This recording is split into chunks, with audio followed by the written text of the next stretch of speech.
మనవడు వైఎస్ రాజారెడ్డి పెళ్లి కాబోతుంది। ఈ సందర్భంగా రాజశేఖర రెడ్డి గారి సమాధి వద్ద మొదటి ఇన్విటేషన్ కార్డు ఉంచి ఆయన ఆశీస్సులు తీసుకోవడానికి రావడం జరిగింది। కొత్త వధూవరులు రాజశేఖర రెడ్డి గారితో పాటు ప్రజలందరి దీవెనలు ఉండాలి, దేవుని దీవెన చేత వీళ్ళిద్దరూ సంతోషంగా ఉండాలని మనస్ఫూర్తిగా మాతో పాటు మీరు కూడా కోరుకోవాలని ప్రార్థన। Thank you very much.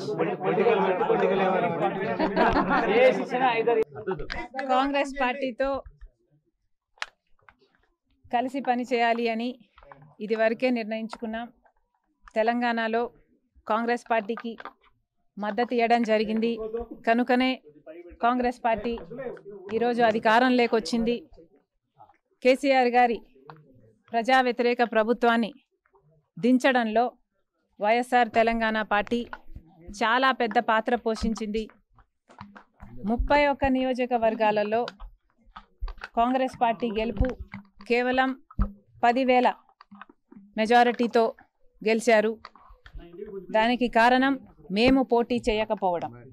YSR Telangana పార్టీయే పోటీ చేసునుంటే కాంగ్రెస్ పార్టీకి చాలా ఇబ్బంది అయ్యేది। ఈ కృతజ్ఞత భావం కాంగ్రెస్ పార్టీలో కూడా ఉంది।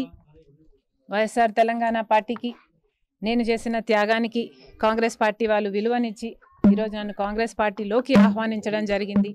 ఎందుకంటే ఈరోజు కాంగ్రెస్ పార్టీనే మన దేశంలో అతి పెద్ద సెక్యులర్ పార్టీ, ప్రతి ఒక్కరికి భద్రతనిచ్చే పార్టీ కాంగ్రెస్ పార్టీ కనుక కాంగ్రెస్ పార్టీని బలపరచాలని మేము నిర్ణయించుకున్నాం।